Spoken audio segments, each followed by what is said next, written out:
Welcome to season 3 of Malevolent Autopsy. I'm your host, Queen. I use she, her pronouns, and I am so excited to be here with you all. Now, let me warn you, the show contains major spoilers for everything in Malevolent as of the day this episode is published, so if you're not caught up, I'm not liable.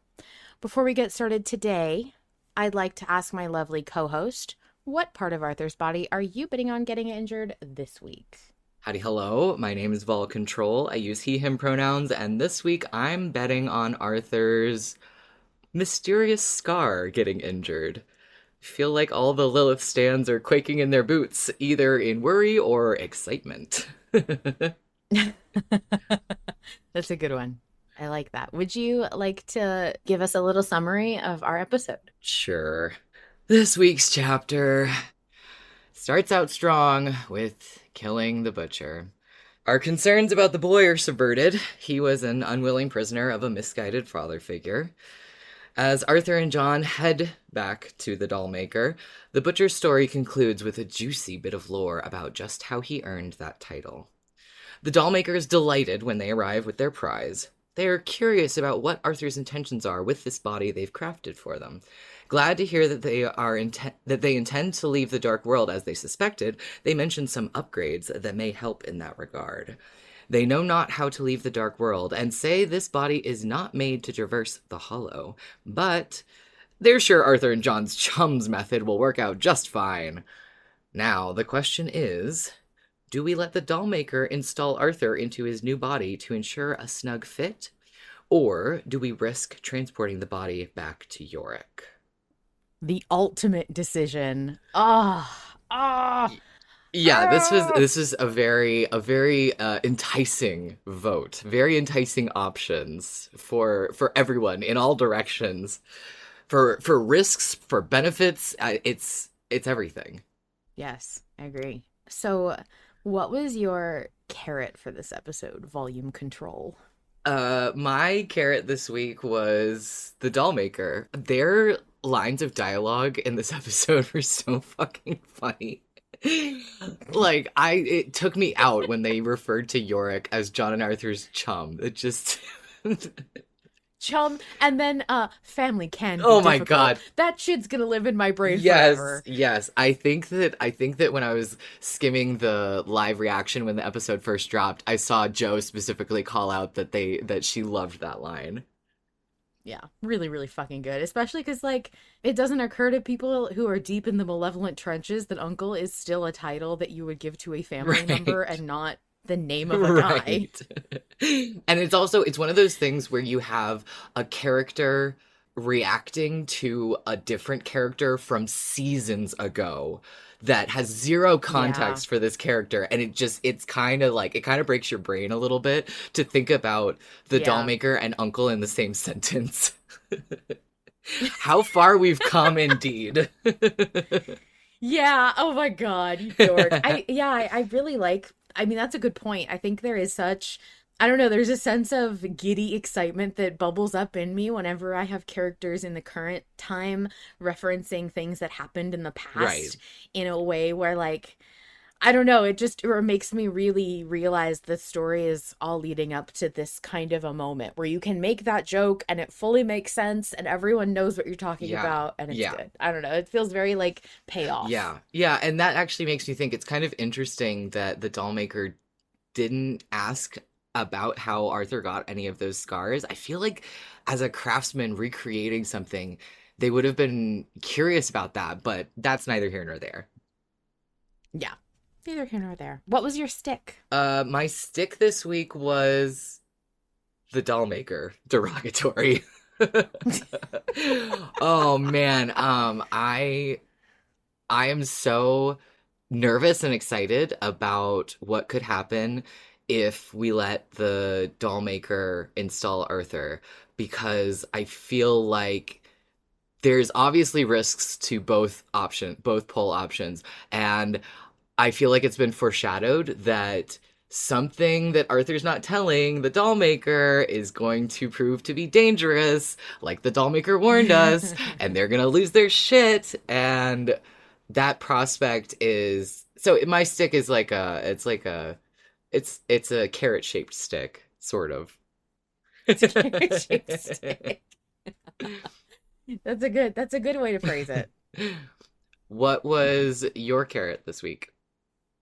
The origins of the butcher's Oh, fuck name. yeah, dude. Fuck Ah, yeah. ah, That was that's so like good. perfect. It was such a good story, and it was such a good, it felt so earned. I Yes. feel like that it was such a good origin story for a name.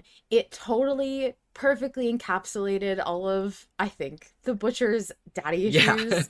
Um, I think there was something so good to me about Arthur calling the butcher a dog and the butcher embracing that and saying again, like, quote that for some reason got lodged in my brain and will not leave: a hungry, snarling, wolf-like animal. And then later finding out that he hunted foxes the way that hounds were bred to hunt foxes. And like like it all just comes back around to make this perfect circle of like Arthur saw him for what he believed that he Yeah. was, and that just shows how much alike they could have been. Yeah. Like in another life, in another timeline, I bet you anything the roles could be swapped. Yeah. Like Yeah. fully It's replace. very interesting to consider them as, two paths diverging. And I think that in the same way that Harlan has sort of in a meta way, like in the fandom, warned people from humanizing the butcher too much, in the same way of like humanizing Cain too much. And I feel like we got that same payoff with this origin story because we see an almost human side or a human reason why the butcher went down that path instead of like going to therapy or something. Therapy didn't exist in the 30s, don't worry about it. Well, and he was growing up in like the 1900s, 1910s, so yeah, definitely No, right, true, definitely yeah. not getting therapy. No, we call therapy drink this, don't worry about it. I think that too, it was very satisfying to hear him tell his own Yeah. story rather than having it being told to us in any other way. I Yes. really don't think it would have worked as well if it had been anything other than the butcher giving us a voiceover of like his version of events and how the truth, the way it happened for And the him. way he felt. Oh man, those lines where he talks about Yeah. how being teased and called the butcher felt like a warm cloak. I was like, damn, Oh, that's so cool. oh. Yeah. Yeah. And the way they had no idea what they were saying to Right. him and like what they were doing in that Yeah. moment, it's so evocative. And I think it really, I mean, for me at least, a lot of what I took out of it in my later thinking about it after yelling and being excited was like, there are so many times where people say things to you that stick with you forever, but to them it was any other Just a day. Tuesday. And it was a Yeah. Tuesday, as I Right. always like to say. And those moments are so pivotal for people. These tiny passing thoughts that you have, that you voice, you never know what impact you're going to leave on someone. So like, of course, make your words Right. kind and, Right. speak with Yeah. compassion. But especially I think that rings true with parents. That is something as I get older, I've learned is a really hard trap not to fall into. My mom used to tell me when I was really young, she used to try and, I think what she thought she was doing was giving me the best advice possible to make my life easier to fit in as a girl. And to look a certain way, and she knew how I wanted, well, she thought she knew how I wanted to present myself, and so she tried to guide me in the right direction, and she wanted to avoid a lot of the things she saw as like pitfalls of growing up, and the way that how you look can change how people interact with you. And so a lot of her advice came off as critiques and criticism, and I carried that with me Right. forever. Like she used to tell me that I didn't look good in hats, specifically pretty much any hat but like baseball caps especially. Yeah. She was like, they don't make they did something to your face shape or whatever. She said this when I was like not even a teenager, and for some reason it stuck with me so hard forever that to this day I really struggle wearing hats. Right. And like there's no reason that should have had such an impact on me, but it Right. did. And it still informs how I dress to this day. And so when your parents and people that are supposed to care for you and protect you try and like intervene in your life in these very small ways that to them mean nothing. I mean, because she'll tell me she doesn't even remember Of saying course, that. yeah. It's not malicious. My mom and I do get along. We live in the same house Right. and everything. She doesn't remember doing that, but it's not because to her it didn't mean anything. It's because to her, I mean, first of all, it was a long time ago. It's an offhanded comment, and she was trying to give me advice that probably worked in her brain at the time. Unfortunately, you never know what's going to stick with people, and that shaped a lot. Yeah, and I think that looking at the story that the butcher tells from like a wide angle lens, how he gave him the lamb stirrup cup at the beginning, and then by the end he had to pull him away from going too far, and they call him the butcher and are teasing him about that. I feel like maybe his father saw the hunt as an opportunity to sort of give Collins the space to release this like thing that his father saw in him, but it went too far. It went too far. Yeah, I love it. It was great. And I thought we got so much insight into him just through that story alone, but especially realizing that the entire origin of his naming came from his childhood. Father, really. Yeah, that was wild. And also the phrase, like Mini Carrot, the phrase cousin of fear was so good. Yeah. I don't know. It just hit me right. Yeah. It was a really good phrase. What was your stick this week? It must be tiring narrating all he sees. Why was that your stick? Sir, the fucking ominous chill that runs down my spine when people start talking about the fact that John narrates everything. And for as long as I've been in this fandom, I've been like, well, that's the conceit of the podcast. You can't take that away from me. John's always going to narrate everything Arthur sees because that's how the podcast goes. And now, like, we're getting to the end of the podcast and I'm going, all right, Harlan is famous for subverting and subverting well, and he always surprises me, and I bet you anything he's going to surprise me by not letting John narrate things, because that's the one thing I was so sure would always be a through constant. Line, yeah. Yeah, because even when people were like, Arthur can't die, and then he died, I was like, well, yeah, because I think every writer who's been writing a long time will tell you it's very tiring to have people tell you your main character has plot armor and can't die, because they can be both right and wrong. And it's a very hard place to be put in, especially when people are looking to you to be surprised. How are you going to surprise them? How are you also going to keep them happy? Because killing off your main character is a big fucking deal.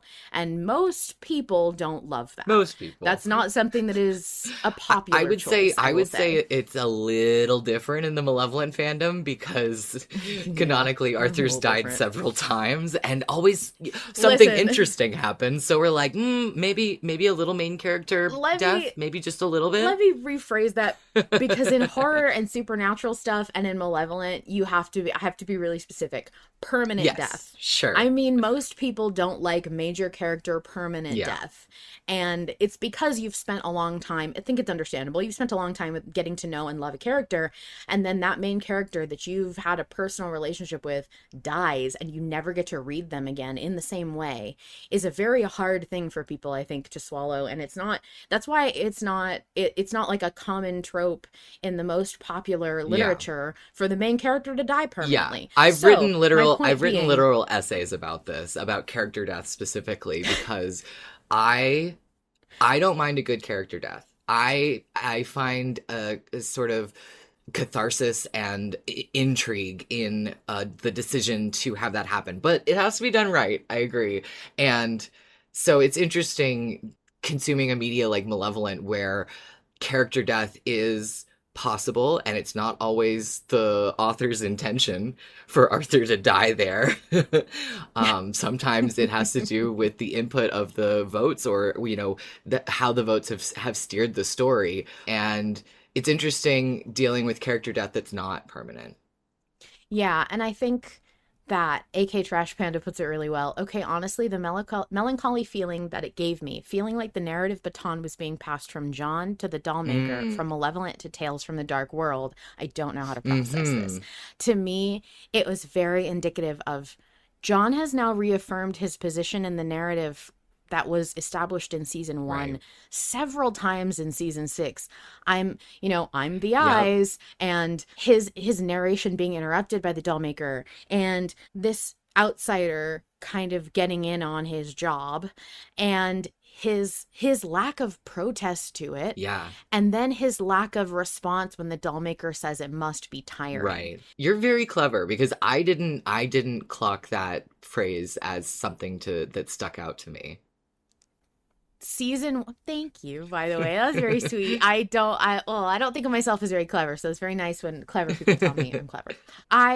I think it's been a through line in season 1, and I bet you anything if I worked harder and went through the transcripts from or season 6 transcripts that I would find more evidence for this, because the fact that I've noticed it often enough just off of my memory tells me that there's probably something there, because I'm not good at remembering things. I think there is enough evidence to support that John's place in Arthur's narrative is getting reaffirmed over and over again, not just because it's the final season, but because something's about to change. Because that's a very traditional, thing you have to do in storytelling, especially when you have something as long as Malevolent. You have to remind people where you started so that you can change it. That's very true. That's very true. And I think it was when we listened to this episode, you and I, when it first dropped, you said something about like, I'm not ready for them to get separated. And I think that I'm just like dissociating about the fact that is going to happen, because I'm like, no, I'm not gonna have to deal with that yet. But they're gonna get separated, guys. Which is, I don't know. There's still look. We could probably debate that for a whole other podcast worth, so I won't go on about it. But I will just say, we are on a trajectory where the main characters believe they are about to be separated. Therefore, the conceit that I have to operate on is they're probably gonna be separated until I see evidence otherwise. And it might even be next week. So yeah, it might even be next week, boy. Depending on how this poll shakes out. I think that is a great time to talk about the poll. Let's do it. So right now, it is noon 30, as some would say. I think calling it noon 30 is so cute and funny. I've never called it noon in my life. God. As far as like the minutes coming after the word noon has never happened in my casual day-to-day life. That's very cute. So that's wild. It's very you. But this is an afternoon episode of Autopsy, which means things are even less stable than usual. And I don't know what the vote's going to be like when it closes finally. But as of right now, with only 3 days of having this poll open and a whole weekend to get through, ostensibly, if Harlan doesn't close it early, Enter the Body Now with the Dollmaker's help is at 58%. Versus Take the Body and Head Back to Yorick, which is 42%. We only have 382 votes cast. We've been getting up to near the 420s, I think, 450s-ish. So we still have a chunk of voters who need to participate. I will also mention that there was some brief confusion. I was wondering if you were going to mention that. The wording of this poll that I do think is absolutely hysterical, and that I want to mention because I think it's beautiful. Take the Body and Head Back to Yorick was misinterpreted for a short time by a very small number of people as take the body and head and take the body and take the butcher's head back to Yorick. As in, for some reason, Arthur would grab the jar that the dollmaker just put on the wall that has the butcher's head in it and be like, never mind. I'm taking the head that I gave you in payment for this body, and I'm taking the body and I'm leaving. Can you imagine? Oh my God. Yeah, I saw someone ask that in the Harlan and Joe poll discussion chat, and I was like, oh no, you guys. No. Yeah, people were interpreting the word head as in a literal head rather than like moving back to Yorick. So that was a brief shakeup, but I don't think it actually affected the poll at all. I think it was just something that people were concerned about because we get really nervous and anxious very easily in the polls. And also because I think we're even more on high alert as season comes to a close and votes mean more and more in our hearts than they ever do. And we always go crazy about the wording. I mean, we've talked about this before, that often the day zero poll is very tentative because we don't know what the wording will be, and so often the way that the options are worded sways people, changes their mind, and so it's not unfair that people were like, wait, let me clarify what you mean. Milk says Jobs is eyes and our job is overanalyzing, which is absolutely true. I even have said, like, it's not a poll unless it's overanalyzed to death, really. Like, you can try and like pretend you're gonna have a structured sound debate, but we all go a little fucking nuts. And I think it's interesting because if you go back on Autopsy, I'm sure I've said it, how is Harlan going to make interesting polls when it's the final season and things are probably already set very much in stone from a storyteller's perspective? Like, he already knows what's going to happen. I don't think anyone is under any delusion that Harlan has no idea how Malevolent's going to end. It's just about the details now. But how the fuck is he making banger poll after banger poll and still keeping his ending? What the fuck is going to happen? You mean this decision doesn't change things so dramatically? Or the last decision. Oh my god. Yeah. Harlan's a beast. It's terrifying how much we have control over. Queen is eating well in the dark world. Oh my god. Because the less a poll, like the more exciting and divisive a poll is, after that excitement dies down in my blood, the way that it fuels my adrenaline, I have a minute to go, okay, wait a minute. That wasn't enough to be a decision that changes the core fundamental ending of Malevolent. How? Right. Where are you going? That this decision is just about a detail of your plan. But I cannot fathom. But speaking of, this is a really exciting poll, but the poll mines have been very low energy after all the excitement last week. Yeah. We've all been just kind of chilling and like, chatting about the various factors to consider, but it's been pretty low key, and I think everybody needed a little bit of a breather. Everyone but me. The only reason I haven't been in there more is because I had a lot of work. If I physically could have been in the poll mines, I would have been, but I could not. Nikki in the chat says, decades of GM experience lend well to corralling chaos towards a pre-planned plot and ending. And yeah, that's very true. Harlan does have a wealth of experience. Yeah, I've been a GM before several times for a lot of different things, but nothing for as long running as I'm sure any of Harlan's games or Malevolent. And Harlan like has the huge advantage of not really having any other players, and like True. We're very good at we only have two options, right? And like there's not a lot of debate or negotiation involved. So technically it's like DMing light. Yes. But I think it's very cool how exciting these polls still can be at the end of the series. I was convinced that for a while that it was just going to be like right versus left all the time, because how much can we really do without fucking up this story? they've been just as before. They've been just as interesting and path divergent as they have been in previous seasons. So before I ask you what you voted, the precise numbers for the poll right now are 223 voters for Get the Dollmaker's Help and 159 voters for Go to Yorick. Yeah. So it's still kind of anybody's game. And I'm curious if there's going to be like a late stage flip campaign. I'm really curious. Look, I don't put anything past Malevolent voters. I think that 58 to 42 is not the biggest flip we've ever had. I've seen it move very quickly in much shorter time. It's all about the one person. And I've said this before. I'll say it again. I even said it on the interview that we did for Autopsy with Ren, which if you haven't listened to that, go check that out. It's really fun. Go check it out. It's a really fun convo. Yes. It really just takes one person to move any needle. And especially with the polls, I have seen it to where everybody's in agreement for a really long time, and then one person comes in with one argument that either nobody's thought of or it's really, really well rationalized out in the person's post, or it's just a really, really long post.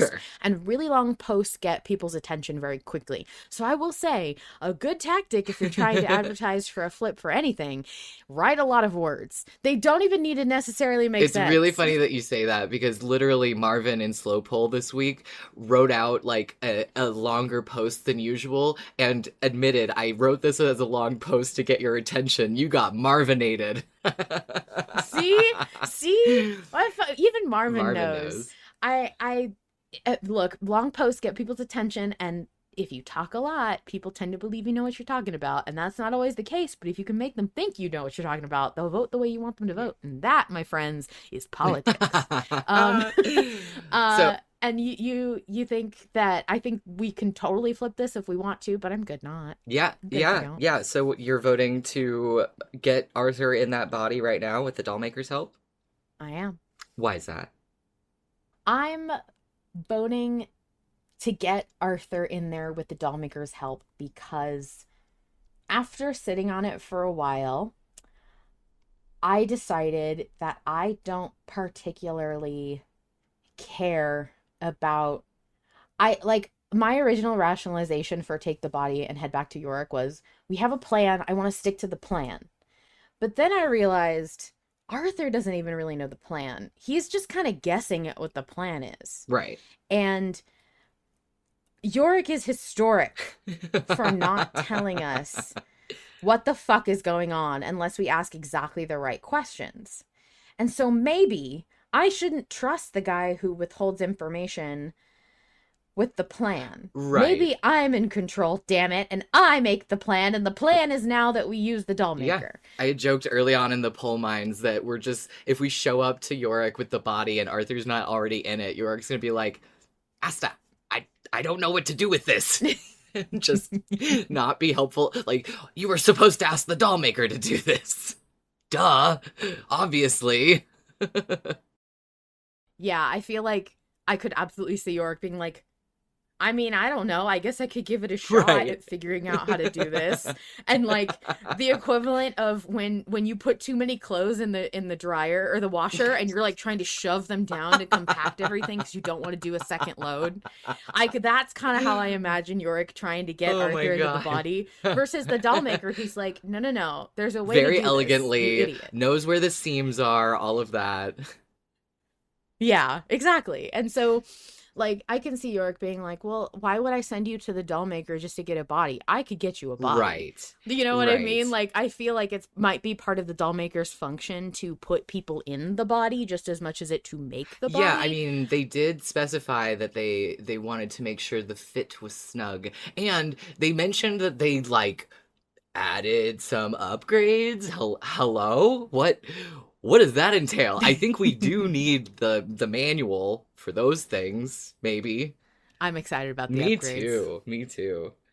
I'm excited about the upgrades, but I also, like, from the other perspective, I was just saying, I actually don't want the doll maker to tell us what the body does. Oh, really? I kind of don't want help. You want to just... I want Arthur to have a go-go web moment where he's trying to do something and he's hoping his body just cooperates and he's doing weird gestures to, like, make it happen. Yeah. And he's like, okay, John, maybe I have superpowers now. I'll do laser eyes. And he just squints really hard and nothing happens because he does not have laser eyes. Like, I want that. Some people have been joking that they really want the new Arthur body to have wings because the dollmaker said it was some extras to help with travel.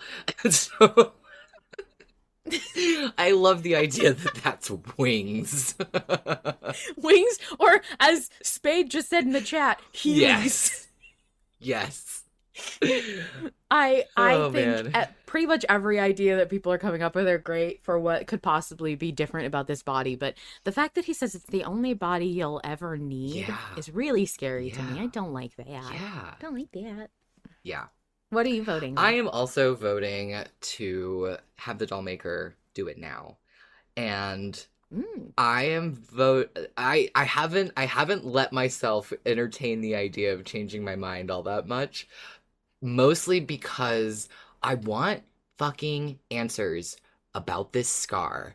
And I feel like this option is going to get us some kind of answer about the scar. Now, at all costs, Vol says. Yeah, I know. Call this my information vote. You know how like some people vote to get the most information? If I was voting in that mindset, this is my information vote where I feel like we're going to get more information about the scar and maybe about the body. But yeah, I'm also in agreement that I think it makes the most sense to have the craftsman who made the body be the one to install the Arthur. I think it's interesting that I think it's interesting that you say this is my information remote. And also, side tangent, promise I won't go too long on this. We could totally make a like board game or a card game out of malevolent voters, because I was just about to say everyone should have a limited number of cards where they Yeah. can play like, okay, this is my Right, information vote. right. And then you can't vote for information again the whole rest of the season. You got to pick Oh, which one that's you're going to funny. lay that shit That's on. very funny. And so like if you made that into a board game where you like put out all the malevolent polls and you only have a specific number of cards with a style of That voting that you're going to is use to justify each hilarious. choice. I love that. You know what? I want to make that shit Write someday. that down. Swear Write that I'm down. gonna make it. Write that down. Write that down. I think that it's interesting because this is one of those votes. I mean, I can do this with any vote, but this is one of the votes where it most easily comes to me. I could see how both options would be beautiful. I want both of them to happen, actually. And there's so many different reasons for each one. And I know we have submissions to cover some of that. Yes, we do. Shall we begin? Let's do. Hey, it's Awesome here, and I'm back from email purgatory. Anyways, this chapter. God, when we killed the butcher, I had such a vivid image of it in my head, but particularly, I love how Butchito reacted to it. We all thought he'd come for revenge, but no, he was relieved.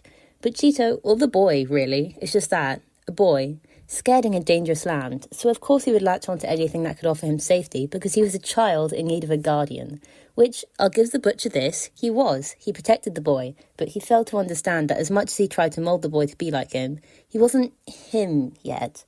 The boy hadn't felt the light of the fox drain beneath his fingers, hadn't experienced a catalyst that made the other butchers who they were, and it seems as though the butcher knew this and tried to artificially recreate it, marking him with his bloody handprint and making him kill the Frenchman, but it just wasn't the same. I feel like the butcher's intent was pure, or well, as pure as encouraging murdering a young child can be, but he offered the boy what he himself would have wanted from his father, understanding of the violence within him, rather than the fear and disgust his father exhibited after the fox hunt. But the boy wasn't yet the butcher, so really this was just the butcher living vicariously through his charge, without their opinion on the matter, much like an overbearing parent. We haven't been able to free anyone thus far in the Dark World, not Kellen, nor Frederick, or Yorick, but in our sacrifice, our leap of faith, we have freed the boy.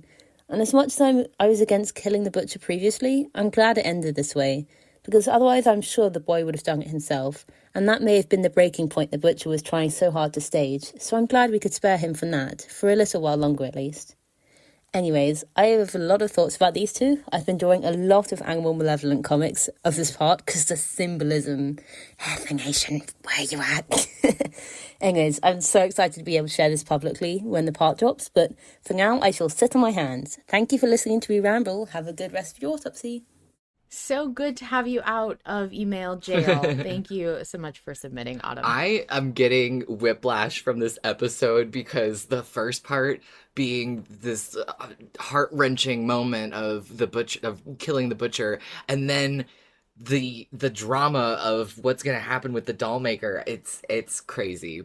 I thought it was really interesting that Autumn mentioned that the boy is like the only person we've been able to save in the dark world. I hadn't thought about that. Yeah. I mean, save is a relative word. I think some Yeah. people could say we saved Frederick. I wouldn't say we did, but I could see how you would say that. Sure. Some people say that. I think that's the only other time we've used a lighter, though. Yeah, I right? think so. Yeah. So I guess technically I Frederick. did also want to take this opportunity while we're talking about the butcher and the boy, that one of my other little carrots for this episode was the way that John describes the boy throwing off the items and the trinkets that the butcher had given him, had like made him wear. And John is like, it's a very simple description, but it evokes such a visceral image of this boy almost like being awakened, almost as if he had been exposed to the lighter and suddenly throwing away all of these things that he had sort of warped into comfort and connection in some way, but now he is free of it without having to, and the choice is out of his hands, you know? I don't know, it's very interesting. The way that this chapter could have been broken up into two separate parts of Malevolent, and I would not have blinked an eye, because they feel so like dramatically separate. Not in a bad way, because they're clearly connected, but my point is I forget that, oh yeah, these are both the same thing that happened in the same chapter because of each other, and there's so much to unpack in both parts of the chapter. It's crazy. I think that it's interesting when we talk about what these two segments kind of have to do with each other. Yeah. It feels almost like you said, it's whiplash. Yeah. I mean, you're brought back to the sharp reality that we don't have time to grieve the butcher or figure out what the boy's about deal what happened is, to that like boy. what he's, Yeah. where's he going? What's he gonna do now? And that, as much as that kills me to not know, way more than that, I'm so happy, because when we started season 5, I was like, I am all about the plot. I want the main plot. I do not care about the 50 billion side stories we could possibly have. I want to know what the fuck is happening with this Blackstone. And I was very focused. And now I feel like that focus is finally something that Arthur and the narrative have synced up with me Sure. on. Like, okay, no, we have to just get through this. Yeah. And there is, like, as much as everyone's like, I want to draw out Malevolent as long as possible, we are at a set number of episodes at this point, and it's going to end no matter what. We don't have control over when it ends. We only have control over, like, the choices that we're given to make the journey feel as good as it can. And I love how this chapter really seemed to emphasize this sharp contrast between the way things have felt in Malevolent up to this season and the way things are now. Yeah. We do not have time to go down and chase that boy. Had this been season 3, maybe. Sure. If this That had been might have been an 4 option. even. Yeah. But this is, we have a bigger game plan here. There are bigger fish to fry. Yeah. And there's so much more going on that we have to look at, instead of sticking with these small stories that we love, but we do not have time for. Yeah. And Nikki in the chat makes a good point. It's a potential Tales from the Dark World story. Maybe. You have to see everything in the lens of potential for Tales from the Dark World in order to get through it right now. Yeah, right. That's our cope. Whether or not that's true. Yeah. Shall we listen to another submission? Let's do. Hello, it's Spade. I'm fine with any pronouns. And what a chapter this was. It's so cool. And it hurts me so much. Starting with the butcher dying so brutally. But so cool. I mean, he always does go out with a bang. Like, bang. Get it? And I do love the butcher. He's a cool character. But yeah, he needed to go. I voted for him. I voted to kill him. I was part of that. I was there. But not just for the butcher dying, but because of his relationship with the boy. Of how, sure, yes, is what he did to the boy horrible, and did he unintentionally keep him prisoner? Yeah, he did. But he didn't mean to. He tried to do right by the boy, in the only way he knew how. The act of trying to raise a child, but not knowing it was bad for them, and it's not good for the child. But the intention of good being there. And what is the butcher's last words? I'm trying to be like a father I never had. Ow. And as the boy leaves, a quieter Peggy Gordon plays. Imagine if we let the butcher live. Not only would we leave the boy with the butcher, but also the dollmaker built the body already. That wouldn't have gone well. Imagine if the dollmaker spent all that work building Arthur a body for Arthur to not follow through on the deal with payment. Would not have gone well, probably. That is all. Goodbye. Thank you, Spade, and you made so many good points, and I'm thrilled that you touched on some of them. Man, thank you so much for submitting. Yeah, I hadn't really considered what would have happened if Arthur returned empty-handed. It's one of those... I don't think he would have returned. Right, that's true. But imagining, it's one of those outcomes where I'm like, man, Arthur would look so stupid if he did that. I don't think he would have returned, and I think because if he's not going to do it, then he can't get the body. There's not like negotiations to be had. There's not a second was pretty price. firm about it. There's not a second price. And so, and I also think it would have been a case of maybe Yorick being like, so did you not? You just don't want a body then. Right. What do you fucking expect, dude? Right. But also Spade mentioned the butcher's last words, which, oh my god. Yeah. Another truly humanizing moment where even if the butcher is not capable of love, familial love, or platonic love, or whatever, like, he still had a desire to be a better father figure than his own father, and that's crazy. And he couldn't. That's bonkers. He couldn't do that. No. The fact that he's like, I'm gonna be better than my dad, and then still did heinous shit. Yeah. Like, he's not doing a whole lot better. Hurt people, Dude, hurt like, people. What can you say? And so it was beautiful. Honestly, I wrote in the chapter channel, like, I loved especially how this was such a good depiction of our inability to see the truth of what was going on, and how it really shows you that you have such a limited perspective of other people's lives.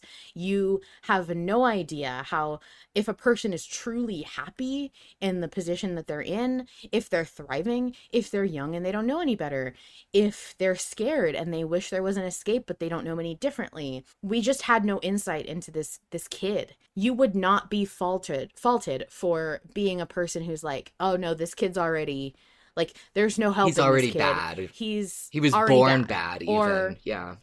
Right, and he doesn't even know how to be scared of this because he's done it before. Right. Blah blah blah. Right. Like, I'm not saying that was the wrong take, and I in fact felt a little bit like that. I was like, dude, he's already too far gone. Yeah, we were all wary about what the retribution from the boy. And I think it's a beautiful way to show people when John says there's like relief in his eyes, like maybe he was a prisoner. You just don't know what people are actually going through and what they truly feel about the situation that they're in. And so doing what had to be done was hard. Yeah. And I do think that there will be, like, clearly the boy was not happy that we did it right away. Right. Anger, confusion, probably a lot of fear. Yeah. I mean, John says he was in shock. Right. But ultimately, probably the better option, maybe. And to not know fully if that was the better option is kind of the point, I think. Like, we will never know if that was the right thing to do. It's just something that we had to decide whether or not to do. And you don't know, because I could see an argument where you say, yeah, you know, maybe he would have been miserable or scared or been raised to be a horrible person, but he would have been better protected. We don't know what's going to happen to a little kid running around in the dark world. Yeah. I shudder to think. We've been worried about kids being in the dark world. Little did we know. Yeah. Little did we know. And so there's always this theme that I think about I think I've seen in a few D&D games now, where, you know, you have the heroes go and save the village from tyrannical rule, but then the village is left kind of abandoned to figure out, well, now what do we do? We've always been this way. How do we survive outside of that ruling? No, we weren't happy, but we don't know how to We don't know any autonomous. other way. Yeah. Right. And so it's that dilemma of, do you do what you think is right and leave because you don't have any other choice? Or do you have to leave that bad situation as a bad situation because you can't help them pick up the pieces when you're done? Right. And ultimately that's the decision Arthur had to make, is, you know, he could not stick around and help this boy. No. And this boy was not going to stay with him. And I think he fully knew that. And he knew what he was doing when he killed the butcher, and he had to make that choice. And it's a hard choice to make. There's no right answer, really. I don't think there is, anyway. Yeah. Anyway, I know we have another submission. Yes, our next one is an email. Okay. Hi, Autopsy, Roses of Envy, she, her. Upon listening to the chapter, my gut reaction is to say, no thanks, we'll take it to Yorick, because I do not trust the dollmaker as far as I could throw them, and I don't think I could throw them very far. Why were they laughing like that the first time we met them? Yes, I realize it's impractical to have Arthur haul his new body back to Yorick, but I also think that if/when the dollmaker puts Arthur in his new body, the scar on his arm may be revealed and may cause some issues. I'm firmly on the take it to Yorick side, even if it's wrong. Thank you for your submission, Rose, and yeah, I'm so sorry you're wrong. Well, I think that everybody on all sides of the poll are in pretty much agreement that we can't, like, trust the dollmaker to have altruistic intentions, but I trust the dollmaker. Yeah, I kind of trust the dollmaker too. I trust the dollmaker to genuinely want to fit Arthur into this body that they have crafted for him. Beyond that, I don't know that they care about a little ant like Arthur any more than that. That's why I think I feel so secure in players like the Dollmaker in this game. I don't think they care. And that is the either the really bad thing or the really convenient thing, because I feel more safe when the Dollmaker's like, look, once you're out of here, I don't give a fuck about you. Right. That's right. the kind of behavior I can understand and get behind. I don't like these people who are like, I have a vested interest in your success. Like, get away from me. I don't know you. But the Dollmaker clearly has a business. Right. Hydras in the chat says, but their motives for wanting to fit Arthur in there, suspicious. What do you mean? What do you mean? That's suspicious? Speaking of people who are suspicious, we should listen to our next voice submission. Hello, Autopsy. This is Seer of Time, she, her. This week, I'm in the minority on the side of take the body and head back. I wanted to relay a few thoughts me and my good friend BB discussed. These thoughts are less about the pull and more so about the Dollmaker's motivations. Ever since meeting the Dollmaker in Part 55, I cannot help but feel deep within my bones that they have some sort of ulterior motive, and I believe the Dollmaker did something to this replica Arthur body. Why did we go on that fetch quest for Collins's ears in the first place? The Dollmaker did not utilize Collins's cochlea in the making of Arthur's new body, they just shoved the poor man's head in a jar. At first, I just wrote it off as the Dollmaker wanting payment. We deliver a part they need, and in return they give us a body. But they also knew vital information about Collins. They knew what was special about him, how he could hear music. Disregarding the simple act of payment, why would the Dollmaker ask the boys to fetch not only a specific body part, but one from a person the boys specifically knew? Could it be because the Dollmaker knew the boys would accept? That they would want to see this man and what the Dark World had done to him? In theory, could the Dollmaker have used Collins and that quest as a whole as nothing more than a distraction? And what is the sole purpose of a distraction? To prevent someone from giving their full attention to something else, i.e. the creation of a body. Y'all, I don't trust it. I don't trust that the Dollmaker will never find out we lied to them regarding Arthur's mysterious white scar and do something drastic. I don't trust that they didn't make some covert and insidious alterations to this new body. Most of all, I do not want to be under their watchful gaze under the pretense of help if this transference of Arthur's soul goes belly up. Moreover, if we do try to shove Arthur into this body now, where does that leave John? Without his vessel on hand, will he simply join Arthur in this new body? Will he remain as a soul or his essence floating in the dark world? There are so many variables that cannot be accounted for, and I, for one, want to hightail it out of Dodge. Thank you so much, Seer of Time, for your submission. Let me move slightly away from my mic really quick. Oh my god! The John debate about where he's gonna go! Sorry. Just have no idea what's gonna happen to John as soon as Arthur gets into this body. And that kills me. My first That's not the instinct was vote. to That's think... not the vote. But it's what the first thing I thought was that when Arthur gets into the new body, John has nowhere to go. If it was possible for him to be in the new body, why would they need two separate bodies? There's no fucking way. There's no way John just carries right over to Arthur. I'm not even going to say what I think is going to happen because God forbid I'm wrong and I get chewed out. But like, yes, because oh my God, if you're wrong, people are going to chew you out for it, Queen. You're so silly. I don't want people to hate me and take it personally. I don't think where is John going to go is a factor, for me at least, in this poll. Because I think that the problem is that Arthur didn't have a body, period. And he can't leave the dark world with John as his passenger for whatever reason. And so, therefore, Arthur and John are going to get transferred into this new physical body, not a soul body, but an actual body that can travel past the dark world, in theory, Yorick said. And the only reason that they have to go in separate bodies is because they can't do that while John is piggybacking on Arthur. So I think the transfer is going to go just fine. No, you don't understand. He's making new eyes for Arthur. That was pointed out in the beginning of the fucking chapter that he was in. He's making new eyes for Arthur, which means Arthur, Anyway, it's not what the voice it's about. Great. I just want to say, Seer, I love you dearly. I consider you a friend. But you are so suspicious, it's out of this world. I think that as far as like what the fuck is gonna happen in terms of the Lilith scar, I can see why people are maybe paranoid because it's come up so many times. I will say, have to be completely honest, I stopped caring about what was going to happen with that a while ago. Oh my God, So I'm really Queen, excited. you're going to get canceled for saying that. Hush. I'm fine with that though. I do think that I mean I stopped caring about that a while ago, but I also am excited because that means I've put it down long enough to care a lot when it comes back. Like it's gonna hit me really good when it comes back. Right. I want the resolution. I want the resolution about what's going on with it.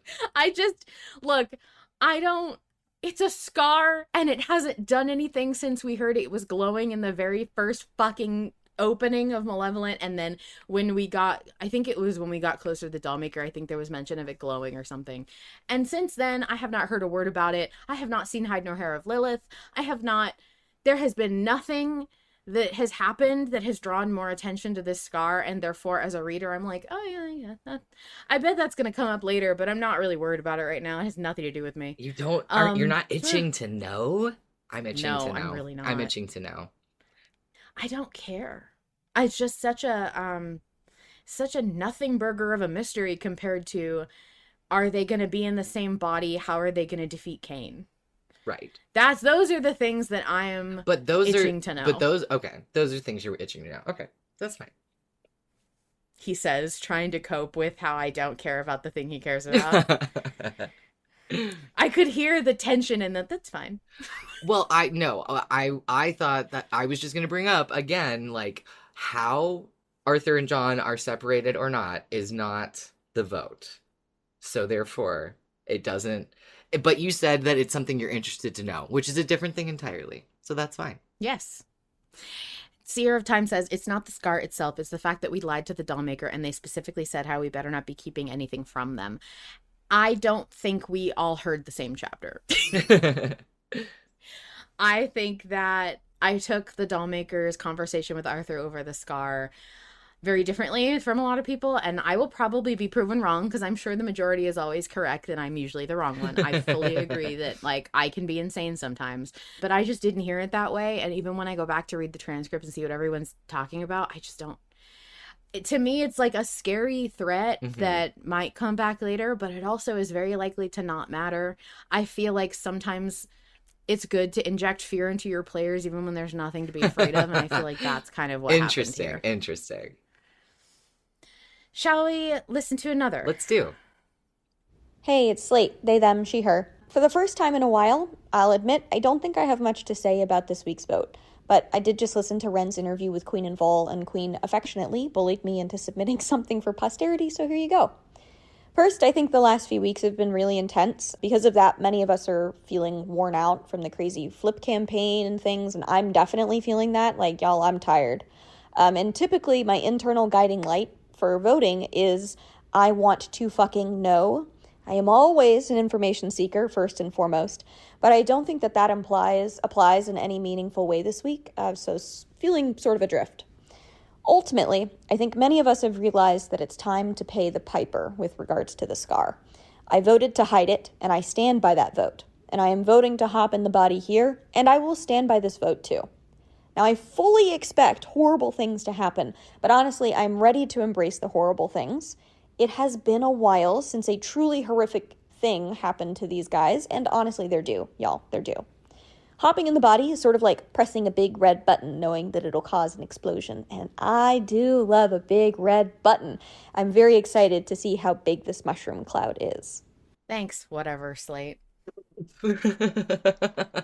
Thanks or whatever, I fucking guess. I could have just sat out this autopsy and just played that message that Slate sent, because I was just agreeing with all of their points. Fuckers, you information seeker weirdos. Just play the game. Stop looking for shit. We don't have any libraries we can go to. I think Vol accidentally hung up or got disconnected, and that was the best fucking moment. Oh my god. Hello? Hello? That was so fucking fucking good. It just flickered, and I didn't hear whatever you responded to me with. I didn't. You got cut off mid-sentence, Oh, my good, friend. good. Okay, good. Big Malevolent got me. People are gonna blame that on me, but Vol, fully admit it yourself out loud so that people don't think it was me. Vol's got disconnected. There's nothing to do with me. Yeah, my internet flickered or something. So shut up. Start over. I just was saying that there aren't any libraries here. We left them behind in season 1, so we gotta find information how we can. God, you guys, can you just chill for 5 seconds and like let Arthur take you on a journey? Just sit back and listen to the show. Stop seeking shit all the time. I wonder if in the future, 20 years from now, somebody's going to go back and crazily document all the times I contradict myself. I mean, if they're as dedicated as we are to Malevolent, then yeah, it's possible that someone might. Okay, shall we listen to another before I get so angry that I kick Slate? I think next is another email. Oh, yes. Next is another email. Shall I read it since your internet's insane? Yes, please. Hello, Autopsy, name's Nukuome, pronouns he, it, and it's been a hot minute since I've had the time to send something in, and much longer since I went into poll chat. I believe the last time was during the suspects votes. I'm voting to not, capital N, not enter the body now. Here are my reasons. 1. My number one reason is that if Yorick didn't know how to transfer people into bodies, he would have told them to bring John's. 2. If Lilith is in Arthur's arm, we have no idea what would happen if Arthur was put in his body. 3. Related to the last point, but if Dolly sees it as a threat that would not only turn them into an antagonistic force, much more powerful than Arthur, even if he wasn't just stabbed 4 times, but it also risks the safety of Arthur's new body. Dolly said they added special features, and while it may, key emphasis on may, be riskier for Yorick to make the transfer instead, I'd rather bank on an ancient being we're friends with than an ancient being we hardly even know. All of my points boil down to trusting Yorick and his knowledge over the dollmaker.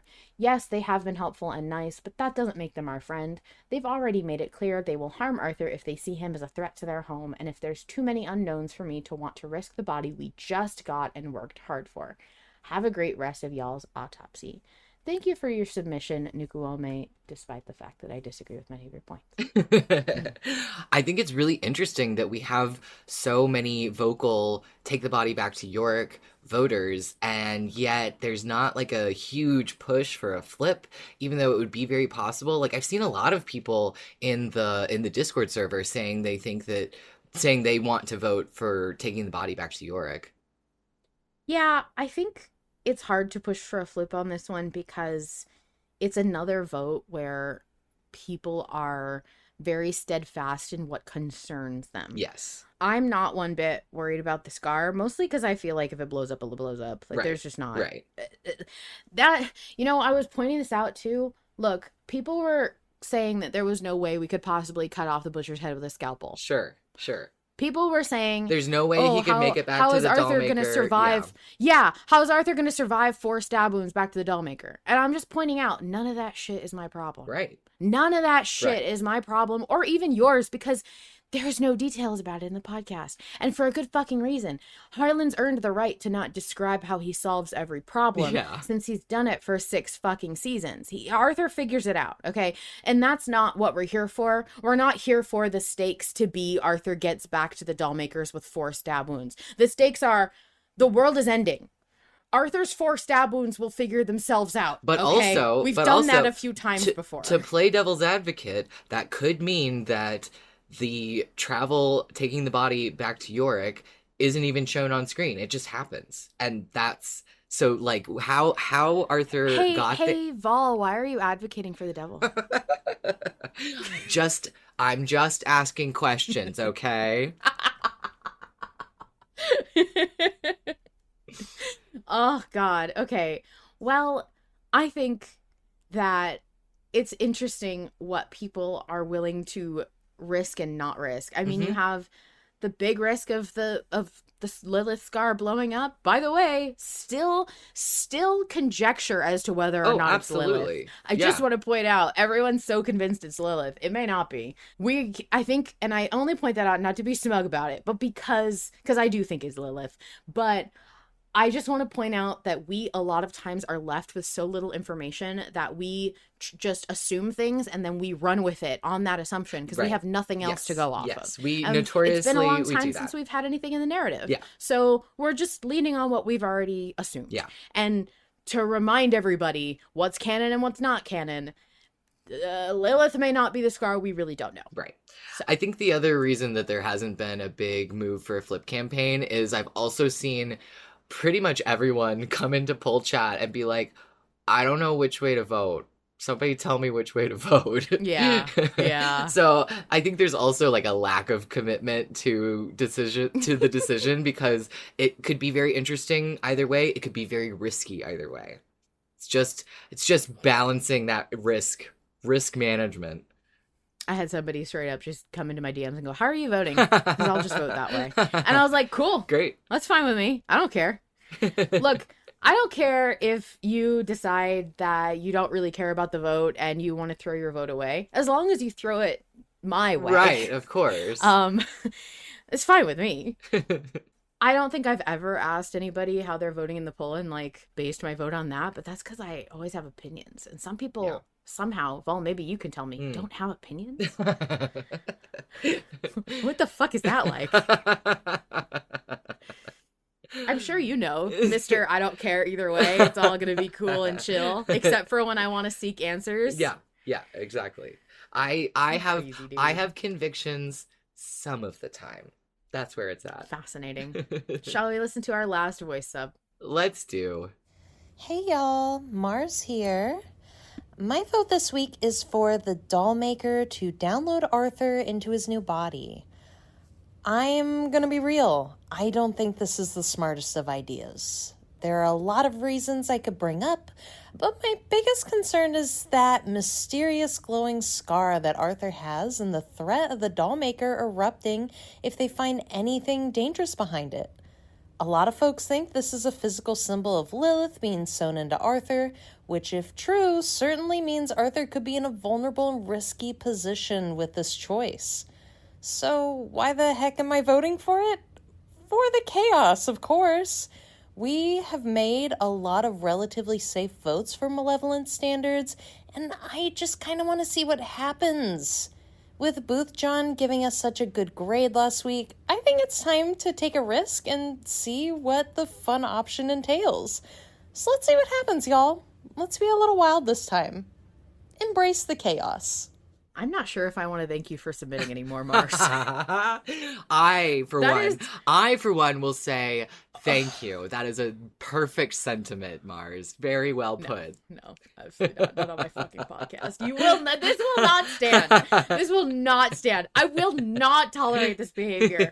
Chaos is not a good reason for voting. Out of my house. It's so funny. It's so funny because we got both Slate's submission and Mars's submission that are basically like, let's press the button. Let's embrace the chaos. But also, it's the chaos vote is also siding with the, well, I think it would be logical to trust the doll maker with this upload since they made the body. So I've been delighted that both of those camps are on one side of the vote. It is very funny, like, where you find people coming at the same side from. They have two opposing arguments, but they're on the same side. Right. Fascinating shit. I think that it's fine to chaos vote if you want to live like that. Live like that far away from the poll mines, far away from where I live, okay? Make your own thread about how cool it is to be chaotic, to not want to follow any rules, and to get in trouble on purpose, because that shit is not debate worthy. I will just say that. You can't debate chaos. No. So I'm glad that can't. that's where you have placed this voice sub, because there's nothing left to argue. Right. That is why I wanted to leave on a chaotic note, and I knew that you wouldn't have anything to debate chaos with. No, you make your own chaos podcast. Go do it. I don't know what. Here's the fun thing. If you made a chaos podcast, you wouldn't have shit to talk about because you can't follow any rules. And rules are integral to the structure of things. You can't make anything without rules. You would have nothing to break without me. Damn it. I'm sorry. I'm so...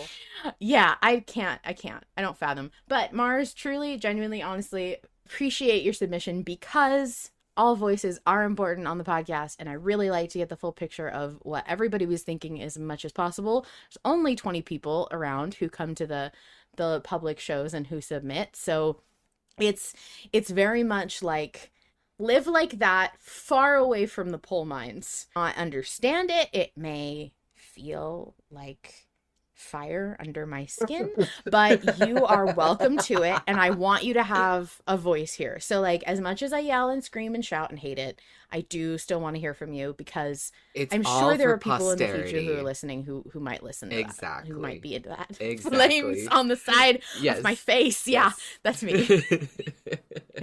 Yeah. Okay, guys, I think we're gonna end it because my pizza's been here for 10 minutes and I'm starving. Oh my god.